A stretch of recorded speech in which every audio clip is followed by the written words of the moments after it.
That's Boom, boom, better. boom, boom. Serve everybody in here. You're rocking. Cheers. It's like it's Oh, midnight on okay, the there we go. East. There we go. Nice. Hey, so how you been, man? Been a long Pretty time. good. Yeah, man, it's been a minute. 2014 or 15 is the last time I saw you, I think. Yeah, yeah, yeah. You came to my hometown, Yeah, that's Brantford. right. Yeah. Yeah. Yeah, yeah, Yeah. yeah. Yeah, but, I want to shout out my homie Burns. He has his self-made stuff. He was at that show. He just got his merch, so I'm supporting. Supporting my Okay. brother. What's up, Burns? Supporting my brother. So, how important do you think? Like, you've been in the game for a long time. How important is merch?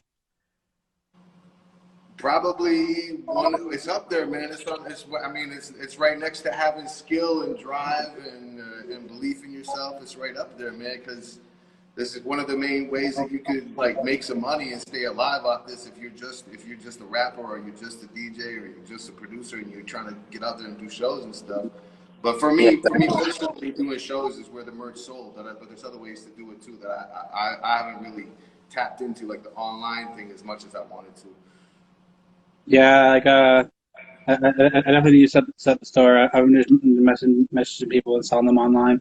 Because I've just started selling merch in this in the pandemic. And now now they're selling quick. I'm like, oh man, if I would have had these all these years, I could have fucking made some major coin. You know, Yeah, yeah, no major doubt. coin. So yeah, I want to talk about uh the big move. Like you were in Brampton before, and now you are in. Right now. I'm just outside of Madrid, Spain. Awesome, awesome. Is that like where you're staying? Well, this is where I am for the moment. I mean, we're sort of in transition, so it's like we're in a temporary spot right at the minute. But it's just figuring out. There's a whole lot of different sort of logistical things that we want to figure out, like what's good for my family and like my son and my wife and Mhm. myself all individually, and what's good for Exactly. us as a team, and like what's good for our future, like all together and individually. So like there's a lot of different like components that go into that. For me personally, like what I do is all like it's all remote work now. So like I haven't really seen many people in the studio since around this time last year, and that was before the whole pandemic went crazy. Was when I started to sort of make my business like less of the recording in the studio stuff with people and more of like producing and mixing and engineering and doing verses for people and doing my own stuff where I could just be alone and work. So as long as I have an internet connection, I'm good. Right, right. How's the connection now? Is it okay? Am I cutting out at Oh all? yeah, oh yeah. It's great. It's It's great. good. Okay, no. Yeah, we rocking. We rocking. So I want to bring it back to like the early days. When was like your first show? My first show. Yeah, I want to take this back. That's a really long damn time ago. I'm going back in my head now because I stop at one and I go, no, there was one before that. There was one before that. High school, man. High school was when I was playing. We just do like the talent shows and stuff like that. You know what I mean? Yeah, And like in between that, we would just like do house parties and stuff. And I just bought a bunch of like really crappy DJ gear, and then we just go to the houses to set up. And then my friend there was like, "Yo, you should bring a microphone next time. Like, make sure you bring the mic." And so I brought two mics, and then him and me like wrote a couple of raps, and like everybody in the whole house party was just stop what they were doing and paying attention. And that for me was like, "Yo, I'm gonna continue to do this, man." That was what like I saw. Of course, I saw like other artists on TV rapping and doing stuff like that, but for me, it was yeah. never like a reality until that time when it was like, "Yo, there's people here. Let's do something." You know what I mean? Okay, okay. I want to take it back to like when was like the first show that you felt like, oh shit, this is a show. You might have got booked out of town, or you might have got like or like it was something special about this show. Like, what was like the first time you're like, oh shit, like I'm doing this. Oh, that's another good question. The first show where I was like on stage and I felt like, and I really felt like there was definition to the process. Like there was a purpose for Yeah. me. There was like, you know, then there was a future for me in doing this stuff. Was probably, um, I don't know. I have a real strong memory about being in Halifax playing with the Extremities and Ghetto Sox and Ambition, and we opened for Far Side at the Jazz Festival there, and for me that wasn't something that I had anything to do with in terms of like figuring out how to make it happen. Like Kills was like, yo, we got to come on this tour with us, and he was nice enough to bring me on, and that was when I first met Fresh Kills, and so this is quite a long time ago. That wasn't by any means the first show that I had done, because he saw me at my second release party that I had done in Toronto. But even at that point, the wheels sort of weren't getting traction. But you know, like I had to show those guys out too, like Ghetto Sox and Uncle Fester and Ambition and Fresh Kills and like those guys on the East. Those guys showed me a whole lot of stuff about like you can get grants and just work at it. You can do like we're talking about. You can sell merch. You just work at it. Yeah. But you can like all this work that you did and effort that you put into the music. Now that you got this music, you can actually get some drive and put behind it. But I didn't know that. I was just like, I'm dope, so people should know that I'm dope. And that's just what every MC thinks before they actually have to work and do it. You know what I'm saying? So I'm For not sure. gonna Like, fault myself for that. That's a step in the game. But I want to shout those guys out because I owe those guys a whole lot, man. Like every one of them in equal portion, man. And we did a tour called the Lost Souls Tour, and that was like one of the first dates on that tour. And to me, I was like, okay, we're doing something. So there's a little bit of money. There's people at the shows. There's selling merch. Like that for me was like a big one. actually, when we first met, you were on tour with Ghetto Sox. That's That's my that's guy. how we met, Yeah, right? that's my guy, man. Just him, like I want to know, like, how is the relationship with him? Say again. How is the relationship with Ghetto Sox? Oh, great, man. Like when we first met, I saw him do his live show. And like I always at the shows, wherever shows that I go to, I try to go out in the crowd and just see what the other artists are doing and take in what's going on and whatever. And he was one of the Canadian guys that I saw that just tore it up, just had me from the very beginning. And I was like, yo, this guy, man, this guy right here. So when you see somebody like that, you need to get close to them to go, yo, like you have something I want. You just get close to them so you can learn and you can take his stuff. Because at the time, he's like way more experienced than me and helped me figure some stuff out too. And when we did those tours, he was real nice about just being like, yeah, let's set it up and do it. And we just worked together. And over the course of that time, the few different tours that we did together, we became good friends, man. And that for me is the whole purpose of doing any of this. Is just the relationships. When all the dust blows by and all the music and all the stuff is gone and the crowds are gone and everything, like those relationships are what makes this whole thing, right? For sure, definitely, and like definitely having like all the footage of like and different stuff and like working with different people, like it's like, oh man, like for me, like I look back on like old interviews with good friends of mine, and I'm like, man, this shit's amazing that we have this, you know? Yeah, no doubt. Exactly. So yeah, so I want to talk about. I was just listening to one of your songs, and one line that caught me was keyboard warriors. You know, you mentioned Yeah, keyboard. it's gas money, man. Gas money. How do you feel about keyboard warriors? I say it in the song, man. Talk is dirt cheap. You know, and Right. in that particular song, it was about somebody who didn't like what I had said online, and they came out in this public forum and said a bunch of bad stuff about me and dissed me up in the public forum. And to be honest, I deserved it. I said some stupid stuff, so I'm not going to take that away from him. But he said that to me, and I responded to him in that forum, and he didn't respond back. But he responded to me later privately saying, I'm sorry. And I was like, oh, hell no, man. How are you going to diss me in public and then come and apologize to me in private And that's what that verse is about. That's about this Oh, clowny okay, guy yeah. who I didn't really get in the first place, saying a bunch of stuff to me, you know, in front of him, but so that he could be right in front of a bunch of people. I guess they call that virtue signaling or whatever. And for me, I wasn't about it. I didn't really like that. So I wrote that song, and I try not to be too specific and call out people's names and songs because I just don't really, like, I'm a person who likes to build people up and stuff. But for me, that was like getting something off my chest that I didn't, For I sure. wasn't about. You know, I didn't like that. So, For yeah.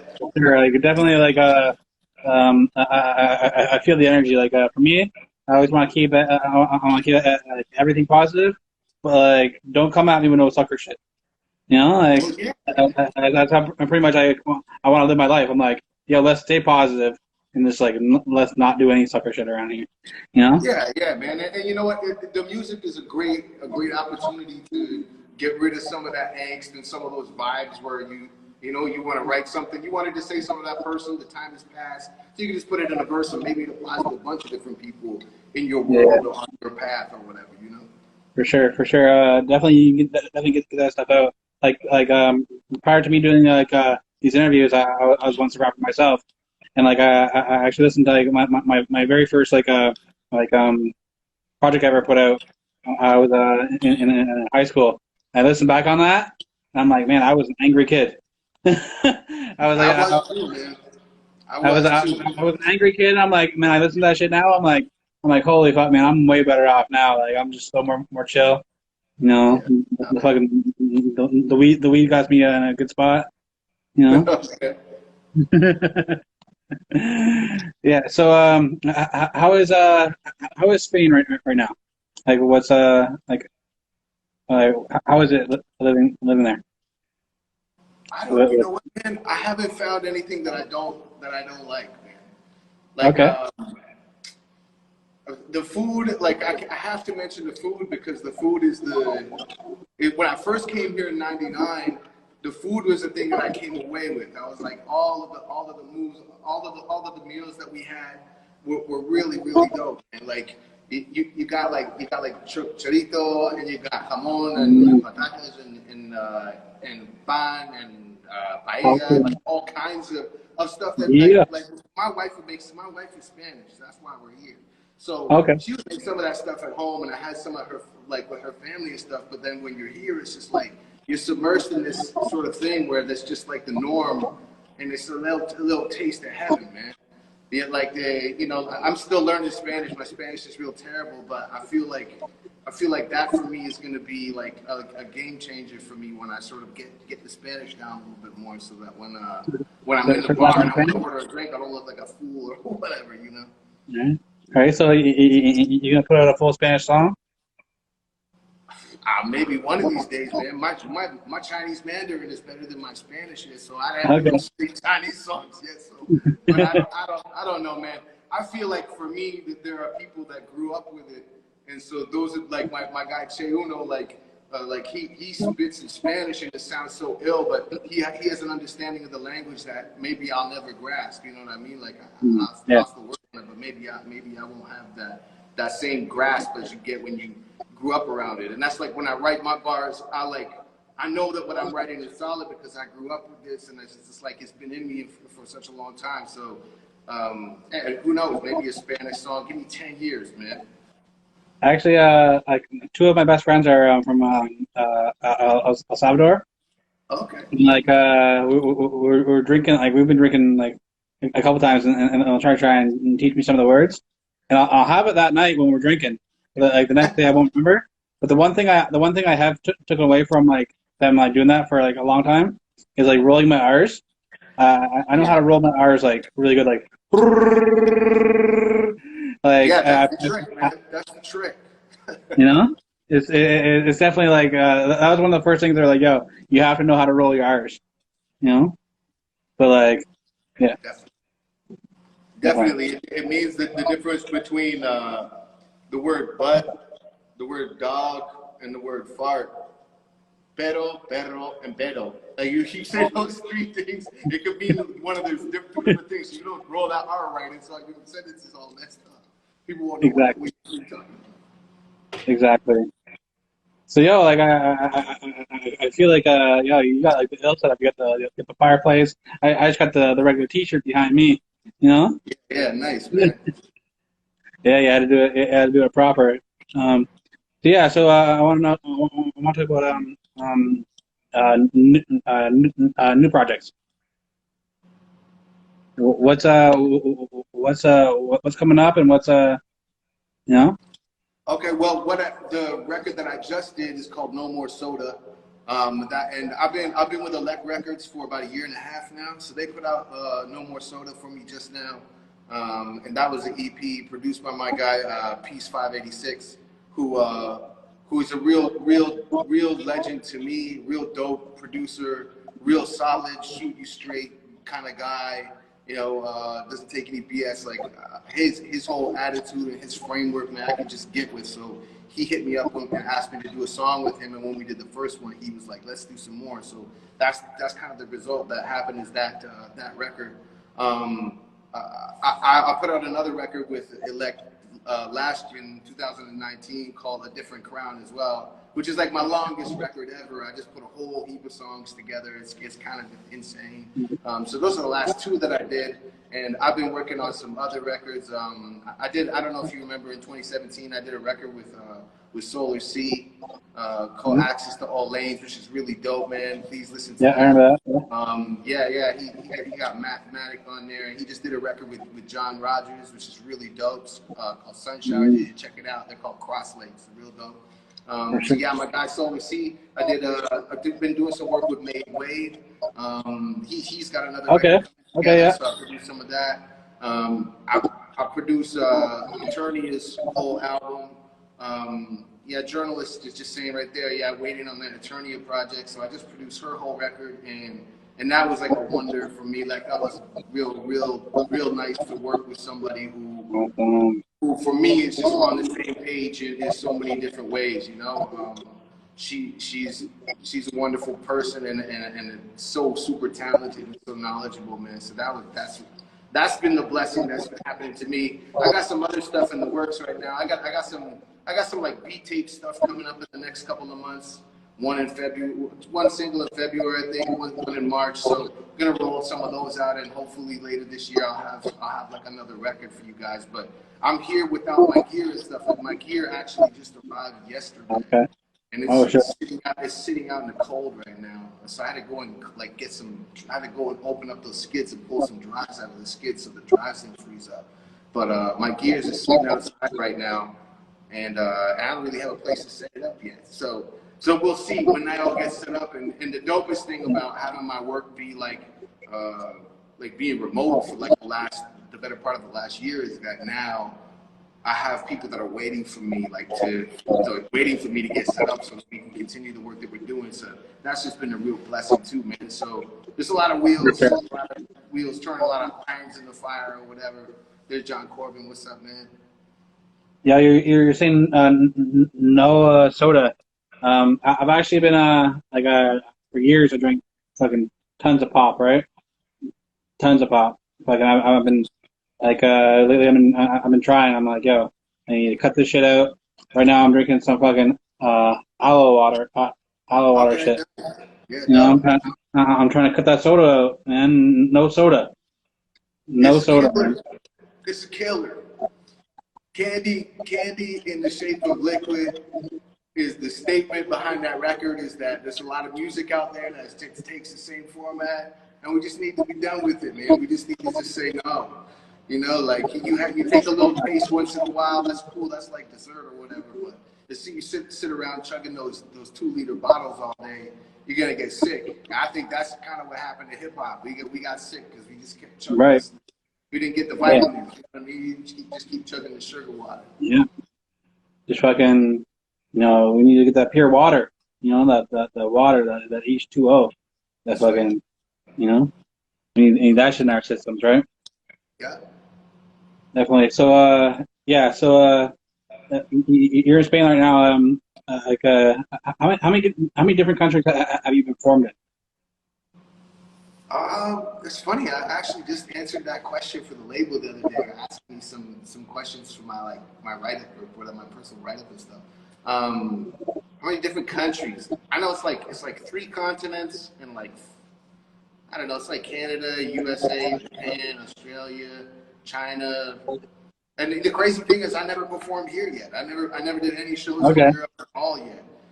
How was China? I have been trying. I have been trying to do that since about 2016. I have been pushing to get out here and play. And me being out here doesn't has less to do with my music than anything Right. else. But it might actually turn out to me being able to, you know, to get, once this stupid pandemic is over, maybe it'll turn into me being able to go and play some more shows and stuff, which I would really like, man. Sure. How was China? How was performing in China?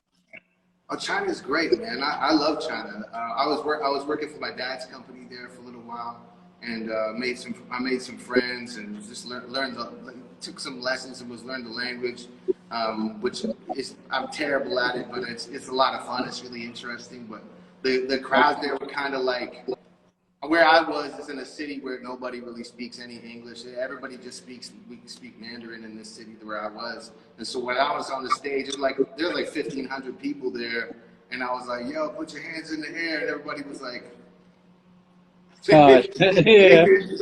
they didn't know what to do. They didn't know what I was saying, right? And my Chinese is not really Yeah. that good, so I couldn't even really tell them like, "Put your hands in the air" in Chinese, and so it wasn't really that, It was a Yeah. really cool experience for me, just seeing like culturally there, just going there and seeing things and meeting people. Just like people are at the core and the center of everything that I try and do, man. So like just that aspect of it is great. I'd love to go back and play some more there, but again, it's like the whole pandemic thing has just turned everybody on their heads, right?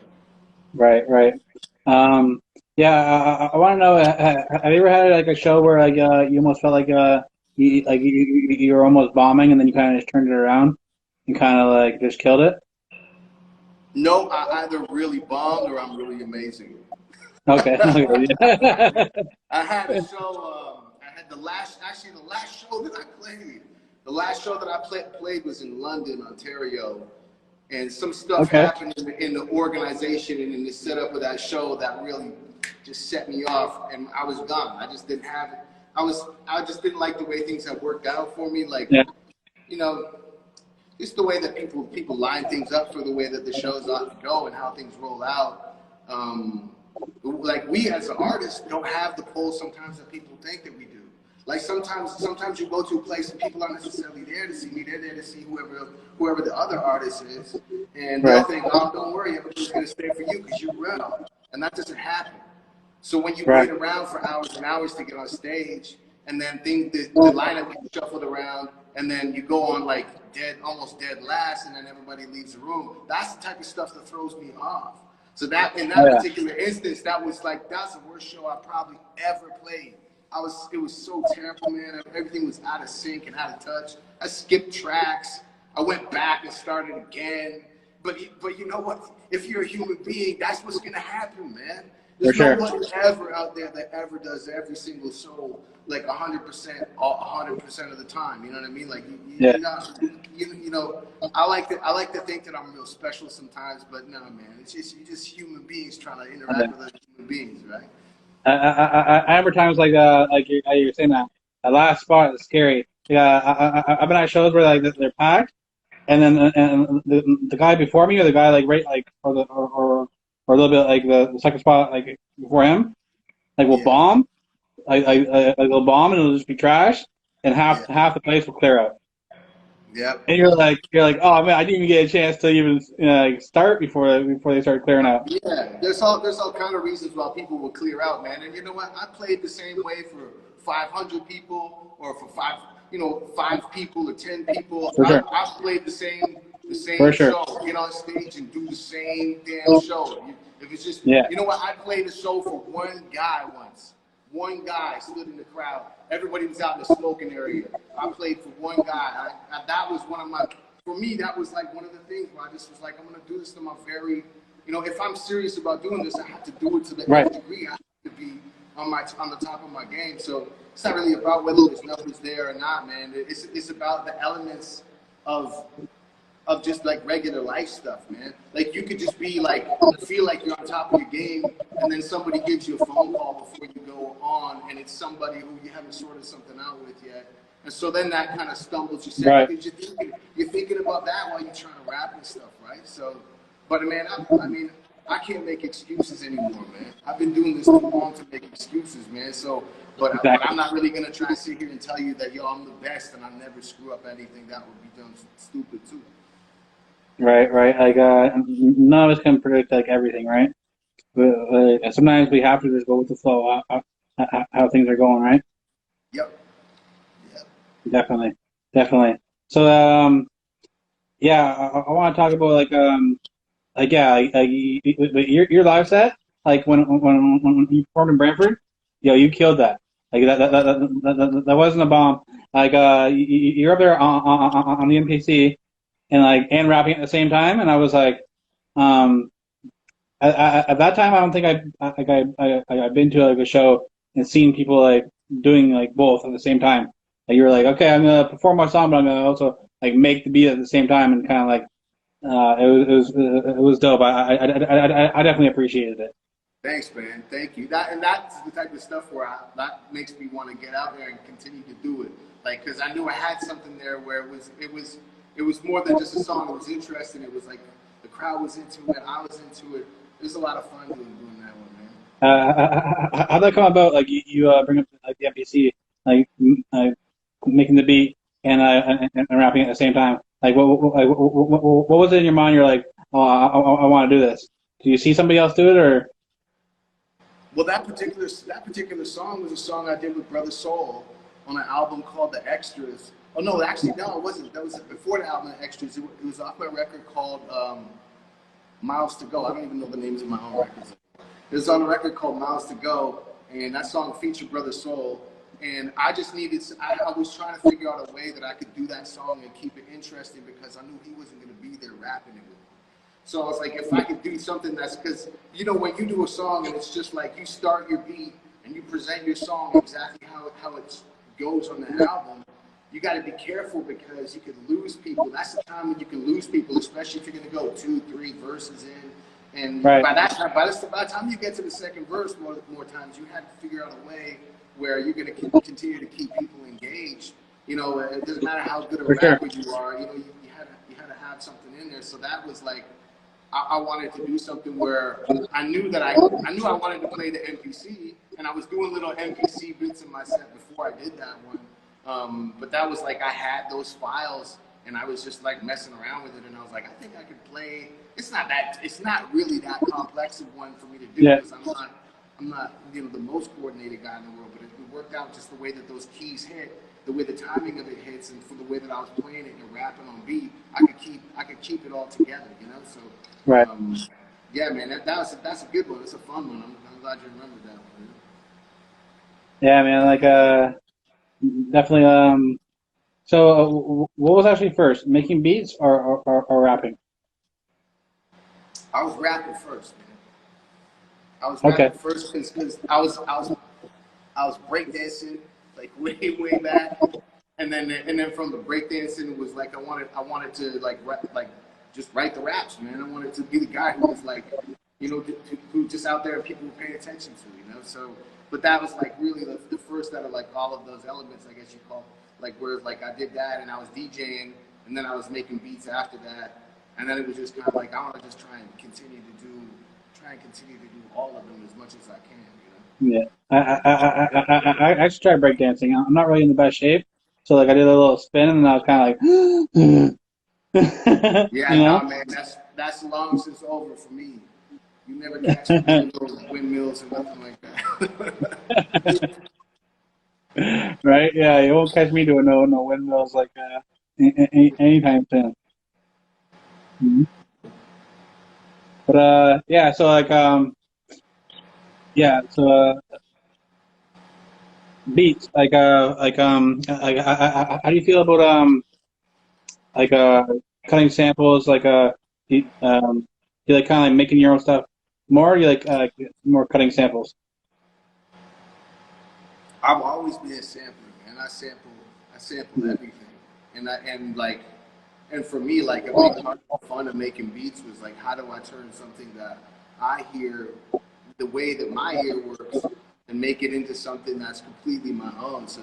So the songs that I produced of my own, maybe like my more favorite ones that I did might not be other people's favorites because I know what like damn, I spent 8 hours like working on this sample, or how many hours working on this sample. So to me, there's like this intrinsic value to the song that maybe isn't there to the passerby, right? But yeah, I mean, I don't really play any instruments. I can't really just sit down at a keyboard and play. But I play stuff like the first song on this album called A Different Crown. The first song in that album is called Named in a Dream, and I played all the instruments on that. But that's me just figuring out how to play it, like little chord, and then lining it up, and it's a technical job more than anything. But I have a feeling. I know what sounds right. I know what's in the pocket and what's out. You know. Yeah, for me, the only sampling I'll do is like if somebody has like somebody makes some really good food, I'm like, yo, let me sample that. Or if somebody has a joint and like it smells good, I'm like, yo, let me sample that. You know? Yeah, but yeah, that kind of sampling though is pretty cool too. You know? Yeah. How was for me going into 2020 last year, I felt like I had a great momentum, and then I was kind of getting back into my groove. I kind of fell off for a little bit, and this whole COVID hit, and it just changed everything. I had to readjust. How has the readjusting been? Well, you know what, man, I guess I'm one of the blessed ones, man, because I had a problem in the studio with somebody last January before I knew COVID was going to be a problem, and it was after that altercation with this person that I decided I didn't really want to track people in the studio anymore. And so I was like, I got to figure out how to do my business online. And so I started taking some like online classes and do online courses and do things like that of that nature, set up a new website and things like that so that I could continue to grow my business without having to deal with the riffraff, as it were, you know? And then I didn't really realize that at the time that the COVID thing was going to happen. So I didn't know that it was saving me. The decision that I had made was saving me from being down the dumps. You know, I did collect a little bit of that government money. There was a time in the summer where there was a lull where I'm trying to figure myself out. But that the whole thing, the way the whole thing worked out for me was I just at the end of the summer I just looked at where I was at, how things were financially for me, where my wife was at in her job that she hated to go to. And that at the end of August, I've been praying for 10 years, man. I've been saying prayers for 10 years or more to figure out a way to get my wife out of this job that was like real crucial for us to have financially. Like it's a crucial part of our life.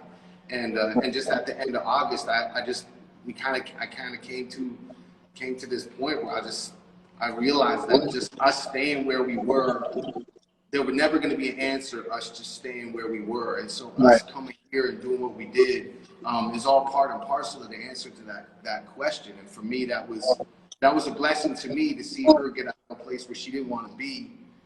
And if there's anything in the interview that I can say that helps anybody, I think that you take somebody and you put them as your focus instead of, because in the music industry, we're told to focus on me all the time, right? Right. So, and I got used to that for a long time. So if you could take somebody, especially the person that's the most dearest to you, and put them first and put them out in front of you, and do things to try and get something good to happen for them, that will bless you more than anything that you could do for yourself anyway. For sure. And that's been to answer your question, how's the transition been? That transition was this. It ends up me being here, and it ends up like blessing my family in a way that it was like I took myself out of the driver's seat for a second and was like, You know, Mm. let's focus on other things for a minute. And I think every time that I've made It's humbling, right? a decision like that, it's all been very good, man. So I'm really super thankful.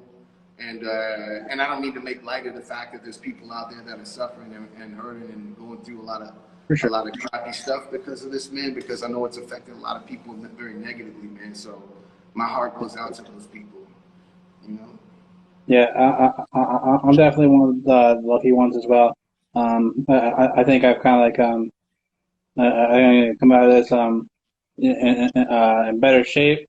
Like I've been exercising more, um, trying to eat better.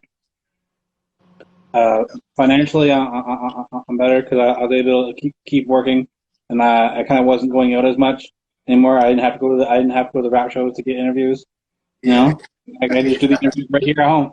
You know, and then like just overall like my mental space is just more clear. I kind of like you know mention that's of that's really good, I, man. I I mean, I think what more can you ask for than have a real good peace of mind or a good peace in your for heart sure. about things, you know? Yeah. For sure. I think I think it's like something like when this whole thing I first started, um, I realized like shit like my family we only get together on Thanksgiving and Christmas and all this shit and this whole thing was going down and like we were like saying like oh let's I'll stay inside like I actually went on like Facebook and made a family group chat. And like I was like, yo, let's have a group chat and let's all talk about how we're all doing, you know, like Yeah. but like if COVID never happened, I probably might not have ever done that, right? Yeah. Yeah. No Like doubt. it kind of opens you up to what's more important in life, right? I think that's what people really need to take away from this. Like, it's like I've seen a meme, and it's like 2020 wasn't like really what it can do for you. It's like hey, like it makes you realize like hey, look at everything I have. Yeah. It You know, definitely makes you appreciate where you're at and what you have, what you got going for you. That's for sure, man. like real like real love is like bigger than just like success by yourself. You know, like I don't I never want to be like rich and fucking have none of my people around. You know. Yeah. Like, I feel like, what the that. fuck am I gonna do? You know, like, just gonna like swim in my own money? You know, like, you Yeah. know, like, am I just gonna throw my own money in the air and just play with my own money? Like, no, like, I need people to be around like that I enjoy, right? Yeah. No doubt, man. No doubt. For sure. Do you have any questions for me? I don't know, man. What's the weather like over there right now? It's raining right now. But it's not bad. It's like a +3. Oh, that's all right, man. That's good. Yeah. That's good. We got dumped on snow the other day, man. It's the most snow they've seen here in 50 years, man. 50 Shit. years. This place where I'm at right now never sees snow ever. And there was like half a foot of it on the That's ground that crazy. people didn't know what to do with themselves. It's crazy how like everything in the world's kind of switching because like I was telling this girl the other day, she's from India and like she just came over here a couple years ago. But Yeah. I was telling her I was like she was talking about the snow and she was like I'm not really like I don't really like the snow. I'm like man I'm like when I was a kid, like when I was a kid we had like a crazy amount of snow. And like Yeah. now in Canada, like we don't really even get that much. Like the kids can't even go like GTing anymore because Yeah. like it's already melted. But yeah, like and you're saying where you are, they're having the most amount of snow they've ever had. So it's It's like crazy, man. I don't really think it's gonna come back. I think it was kind of like a little fluke there because by the time okay, next week it's gonna be 10 degrees, 11 degrees again. So yeah, it's gonna start warming up a little bit. But I don't know. I don't know if that's normal for here or not either. I have no idea what it's like here normally in January, right? But I just know the winter is shorter. Didn't last as long. Like my boy yeah, Rational in Saskatoon, those guys have winter until May, bro. Winter's there until May. These guys having yeah. snow in May. That doesn't make any sense to me. I actually don't know why people live there. Especially in the dead of winter, man. Winnipeg, Saskatoon, even Calgary. It is damn cold out there, bro. Those people are, my hats off to those people, man. Salute. You live in one of those places. Salute. You're a soldier. Yeah, it's yeah, I definitely but me like people think I'm crazy, like maybe because I have a big belly, but like during the winter, like I'll just rock a sweater, I'll just rock a hoodie, and people be looking at me like, "You're not cold?" I'm like, "No." I'm like, if I had a jacket on, like a jacket and a hoodie on and stuff like that, I'd be fucking dripping sweat, you know? Bro, the jacket that I wear outside right now, it's like wearing another person. It's like it's so it's huge. It's covered me up. I'm tight in that thing, man. It's heavy. I gotta stay warm. That's what this is about, man. I'm out here in the base of fire, chilling by myself. Right, right. So yeah. So I want to talk about like uh I remember briefly when we had like conversations, like you were talking about like awards you won.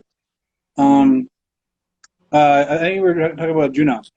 Uh, I can't remember the actual story, but you were saying you produced something that won a Juno.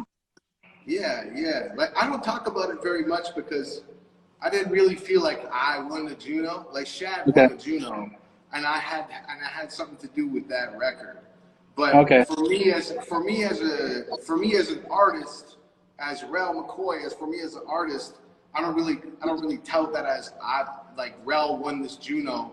I guess I Okay. did in the production side and aspect of it, but I put it on my resume so that when people go to my Sound Better page, if you go to look me up on Sound Better, you can read about that in there. That's like I won a Juno because I produced and featured on and mixed 70% of Shad's second record, and then the third record, which I was also on, went on to win the Juno, the TSOL record.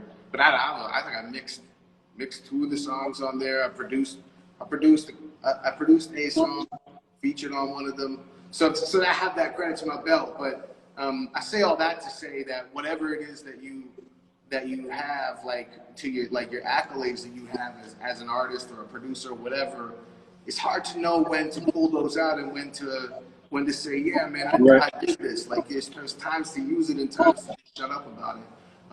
So as well, I usually don't go around and say like I'm a Juno winning artist because I'm not, because it's not my album that won. You know what I mean? But I am a Right. Juno winning, producer and engineer, if you like. But so are a whole bunch of other people on those records. There's a whole bunch of other people that were involved with those records, and especially Shad. It's the accolade belongs to Shad. That's his record, So Right.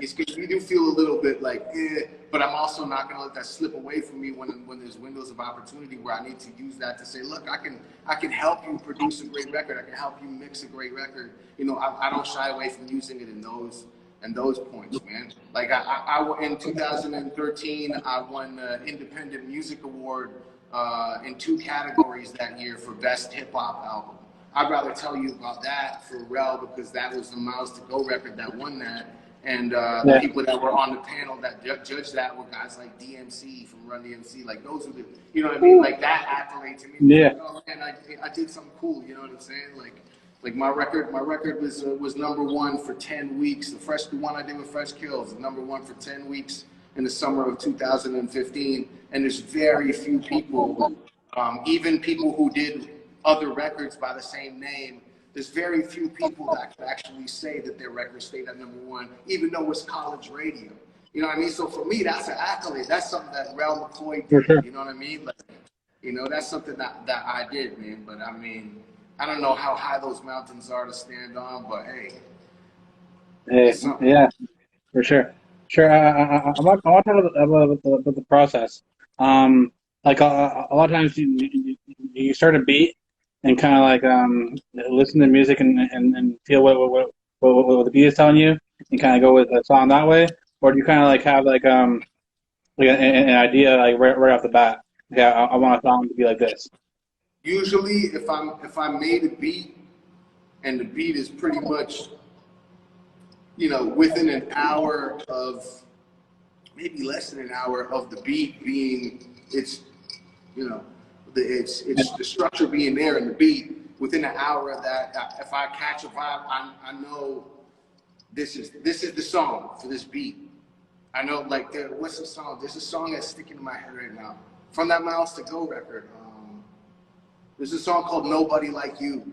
And when I made that beat with the horns in it, and I was playing it as loud as I could in the basement, and my wife came down and was like, dinner's ready. And I was like, food can wait. And that was the first line in the record. That was the first line of the song. Food can wait. That's how I wrote that down. And then I just penned the verse, and I went upstairs and ate my food cold later, like that. But that was like, I hope, you know what, I hope and I pray for more unctions like that in my heart where I like, I know I can write something really cool to this, you just get a little like jolt, like, I got something for this.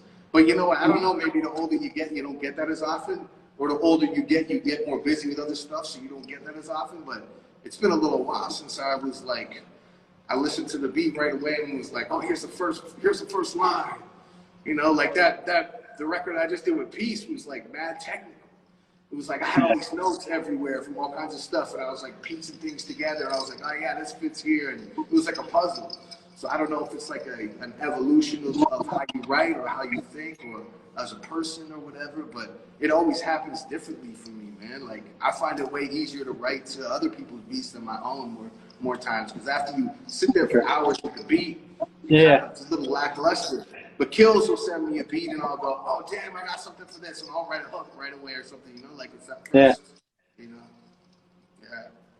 Yeah. Do you always start with the hook, or do you like go right into verses and kind of put the hook afterwards, or? It all depends, man. Because when I start with the verse, I'm less confident that the hook's gonna make sense. Because then I have a whole bunch of material that I have to have this little hook like fit into, right? But if I write the hook first, then I can always, everything that I'm writing, I could use that hook as a check and a balance. I was that first too. This is the hook. If this isn't making sense to go with that hook, just axe it and cut it out. So like all these notebooks that I used to have, like it's just mad scribbles all through them, because I'll get through that part in the verse and then look back at the hook and go, I didn't fit here, and just cut it out or move it somewhere else. Yeah. Yeah, I always felt like when I was doing music, I always started with the hook. Yeah, I think it's a wise way to go, man. That's the core of the song. Like the meaning of the song has to take root in that hook and move. Otherwise, it's not a song. And you ever like make like something ill, and like me, like whenever I'd hit a certain I record my hook or something, or I'd get all the way through my verse and it'd be sick. Like you ever just like stand up and just kind of like walk around the room, kind of pound on your chest, like like fucking, because like it just gives you that energy, like single song is what you just described. I will pace up and down in my basement, or I don't have that basement anymore, but I would just let that beat play, and I'll pace up and down in there until, and sometimes I literally like that, I have to say to myself, you can do this, man. You have this. Yeah. You can do this. What are you doing? What are you doing? Stop being stupid. You can do this. Right. Start writing something. Put something down. And sometimes it'll be like 20 minutes, 30 minutes, and I have like something going. And sometimes it'll be all day, and I'll have one line, and then I'll just go out and mow the lawn or something. And then I'll come back later and go, okay, I have some ideas I can, you know what I mean, that can fit with that, right? This isn't like the formula. The thing is, as an artist, you always have to be ready to break the formula. The formula will always still be there, but you gotta be willing to break it in yourself so that you can just become something else or try and do something more. You ever listen to your favorite artist? Like this happened to me with Rakim. Like straight up, man. I love Rakim to the death, man. He's my guy. But it happened to me where I'll listen to his songs and I'll be like, yeah, but what about this song he did over here that's so much better than this song, this new one?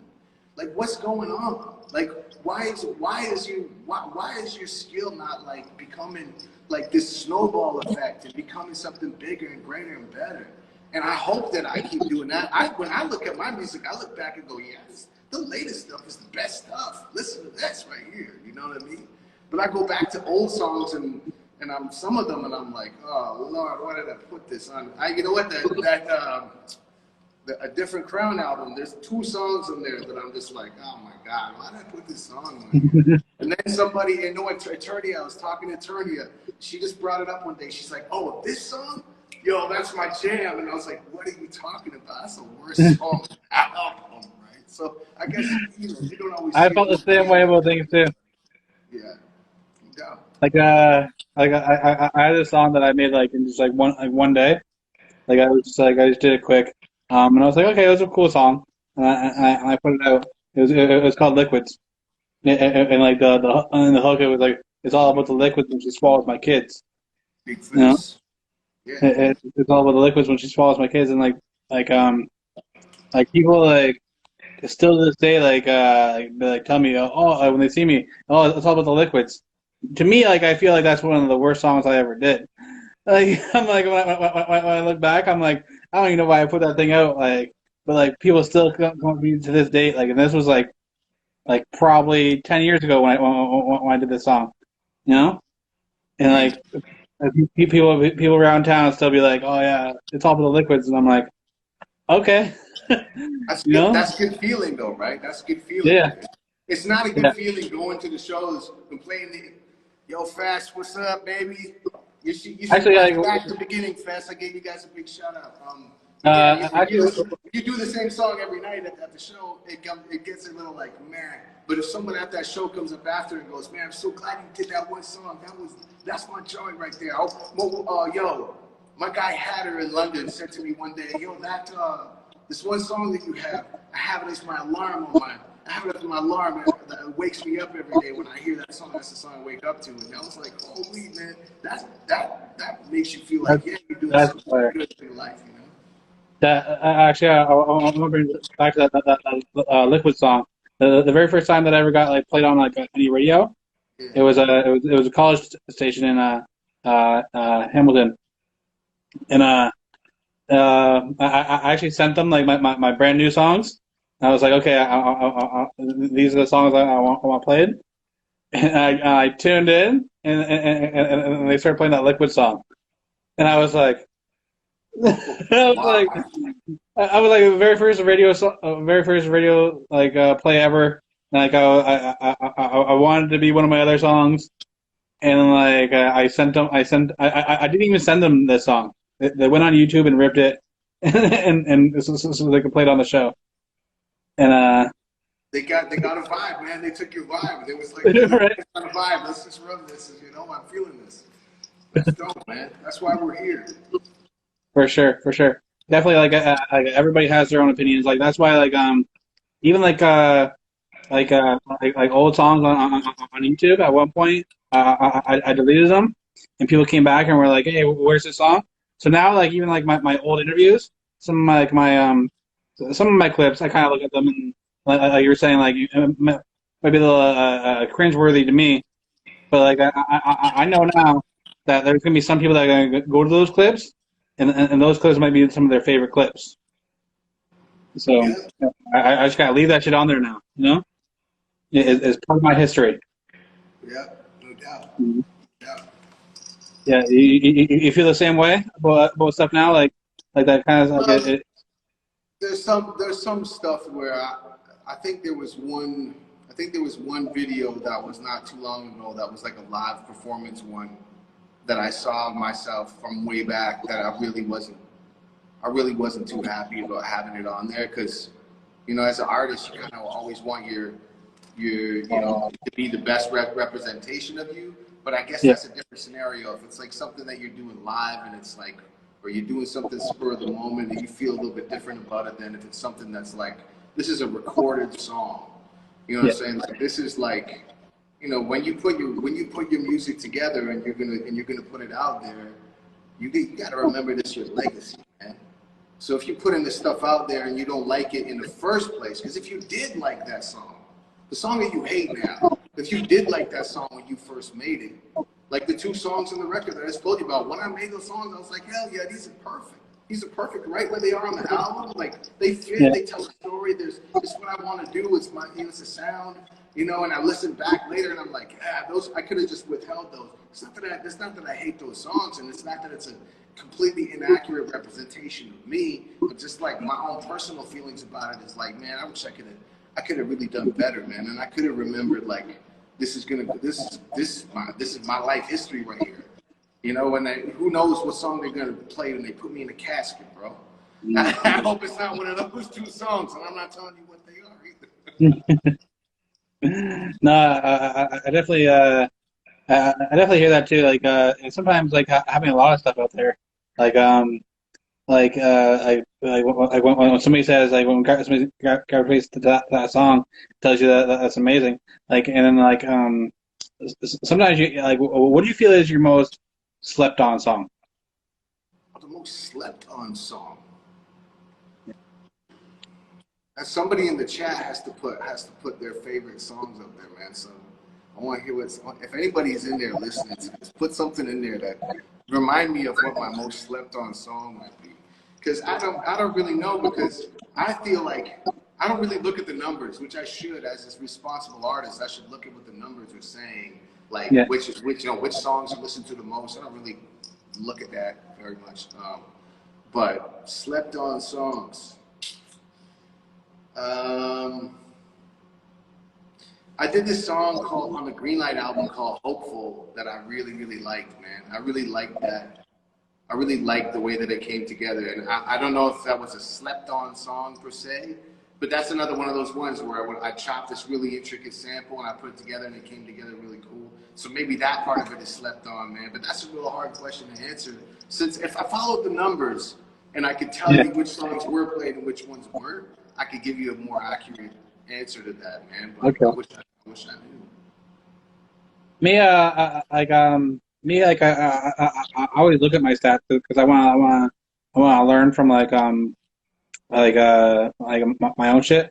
I want to see like which ones are doing good, which ones aren't doing good, and I'll look back and like, okay, well I was doing this during this video, and I wasn't doing this during this video. So it's kind of like it's a learning thing to look at the numbers as well. Yeah, You no doubt, man, no doubt. The ones that I'm really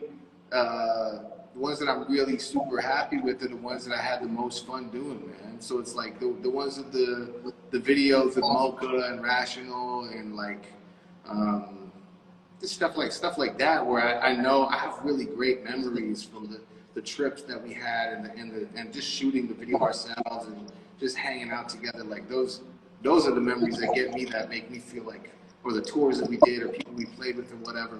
You know what I mean? Like I get those memories, and that makes me like those songs more, like what I did. What was he saying? Yo, I don't think Rel gets the credit he deserves as a writer. Yo, who said that? Who that? I can't read it. It didn't let me see who the name was there, man. Yo, thank you for saying that, man. That means a whole lot to me. Esther 902. Yeah, I mean, like again, definitely like you've been dope since like I said. Torchlight Commission, yo, John. Torchlight Commission. Sorry to cut you off, man. I'm watching it come on. Okay. So I didn't mean to cut you off. I know we're probably going to wrap up in a second. We are. Yeah, we're good. We're good. So yeah. So I want to. Yeah, we're getting close to. I gotta get my next interview. Yeah. Yeah. Like I remember. I want to touch on this before you. You like you just came up to me at the show and you were talking to me and you're like you're asking me a bunch of questions and I was telling you about like my whole show. I was going to different shows and getting these interviews and doing this stuff, and like he's like, hey, you keep that grind up, you have this. Like you pretty much told, like I was like, I remember taking away from that, like you were like, hey, you pretty much have the formula, just keep plugging away at it.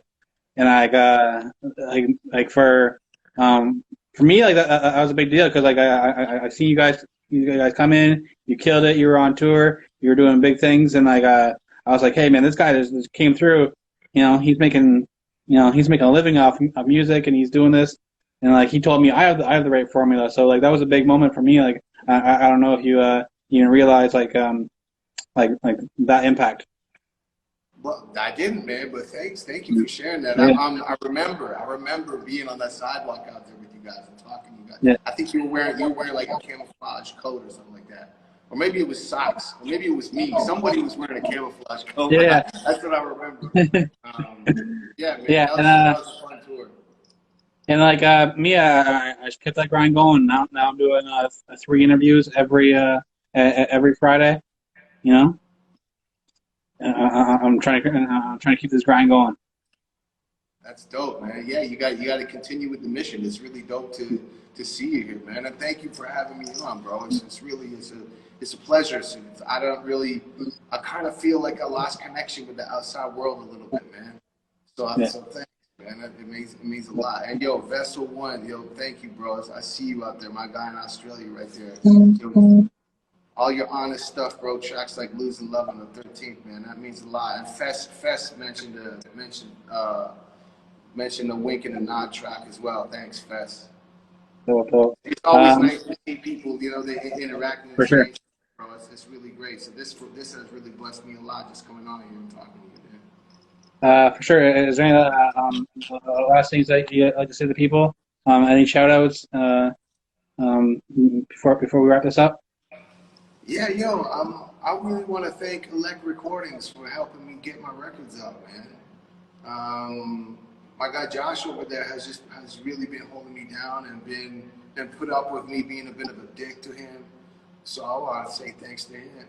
And like I said, all my guys on the East Coast. It's weird when I leave Canada. I think all my guys on the East Coast: Fester, Ghetto Sox, Ambition, of course, Fresh Kills, man. Like my guy Made Way, who's still doing stuff. Solar Seed, John Rogers, man. Like I said, get their record, man. There's a lot of great music out there, but sometimes you just have to listen to the people that are around you, because most of the time we're so busy saying whatever we want to say, we don't actually get anything in here. So when there's people around like, hey, check out this record, maybe you should check out this record. You know what I'm saying?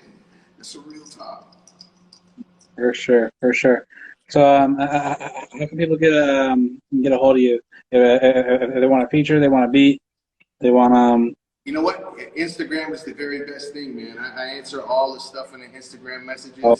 Or you can go to my website, relmccoy.com, or you can go to my other website, reservoirstudio.ca, or you can just email me, holler@relmccoy.com. Hit me up, man. I'm like, whatever. Send me compliments. Send me hellos. Send me goodbyes. Send me whatever it is you want to send me, man. I love just connecting with people, man. I love people. That's why I'm here doing this, you know. For sure. Yeah, and definitely the people are sending the love back too. For sure. Thanks, man. All right, man. You have a good night. Again, and anytime you got a new project, anytime you want to come back on the show, let me know. We'll do it up, man. Thank you. I really appreciate it, brother. Awesome. All right. Peace. Peace, man.